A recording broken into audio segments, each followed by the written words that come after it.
அற்புத கீர்த்தி வேண்டின் ஆனந்த வாழ்க்கை வேண்டின் நற்பொருள் குவிதல் வேண்டின் நலமெல்லாம் பெருக வேண்டின் கற்பக மூர்த்தி தெய்வ களஞ்சியம் இருக்க சென்று பொற்பதம் பணிந்து பாரினில் பொய்யில்லை கண்ட உண்மை. வணக்கம். தற்போது கும்பராசிக்கான சனி பயிற்சி பலன்களை பற்றி பார்க்கலாம். இவ்வளோ நாள் ஜென்மராசியில் இருந்த சனீஸ்வர பகவான் இப்போ ஜென்மராசியிலிருந்து விலகி மீனராசிக்கு, அதாவது 2ஆம் இடத்துக்கான குருவனுடைய வீட்டுக்கு மீனராசிக்கு பயிற்சி ஆகிறாரு.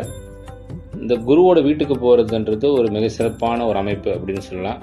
இவ்வளோ நாள் ராசியில் இருந்த சனீஸ்வர பகவான் மதியோடு மந்தன் கூடி மறுவீடில் அதுவும் தீது விதியனும் ஜென்மநாதன் வினையனும் நீசம் தீது அப்படின்வாங்க. தீது அப்படின்னு சொல்லுவாங்க இல்லையா.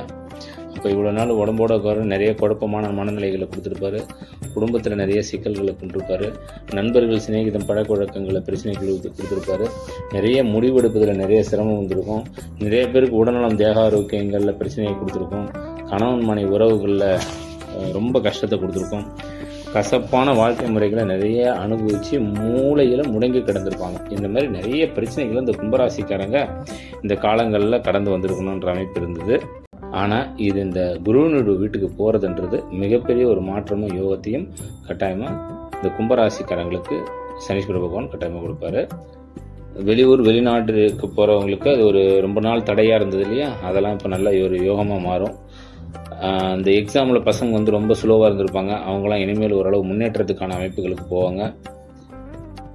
பேங்க்கில் லோனு எங்கேயாவது நம்ம ஒரு இன்ஸ்டால்மெண்ட்டில் ஏதாவது கேட்டிருந்தா கூட எல்லாம் கிடைக்காம இருந்திருக்கலாம். நிறைய பிரச்சனைகள் இருந்திருக்கும். அதெல்லாம் இனிமேல் அந்த பண வரவு பொருளாதார வரவுலாம் இந்த காலகட்டங்களில் ரொம்ப நல்லா இருக்கும். இதே மாதிரி ஒரு சில பேருக்கு இந்த கணவன் மனைவி பிரச்சனைகள்லாம் இருந்திருக்கும். சின்ன சின்ன கருத்து முரண்பாடுகள்லாம் இருந்து ஆளுக்கு ஒரு திசையெல்லாம் போயிருந்திருப்பாங்க. அவங்களாம் கூட இனிமேல் கொஞ்சம் பேசி ஒரு ஒன்று சேர்றதுக்கான ஒரு சூழ்நிலையெல்லாம் இருக்கக்கூடிய காலகட்டமாக இருக்குதுலாம். நிறைய பேருக்கு குழந்தை பிரச்சனை இருந்திருக்கும். கல்யாணம் ஆகி ரொம்ப நாளாக இருந்திருக்கும். குழந்தை பிறக்கலன்ற ஒரு ஏக்கம் இருக்கும். அவங்க இப்போ அந்த டெஸ்ட்லாம் போயிட்டு கொஞ்சம் ட்ரீட்மெண்ட் பண்ணாங்கன்னா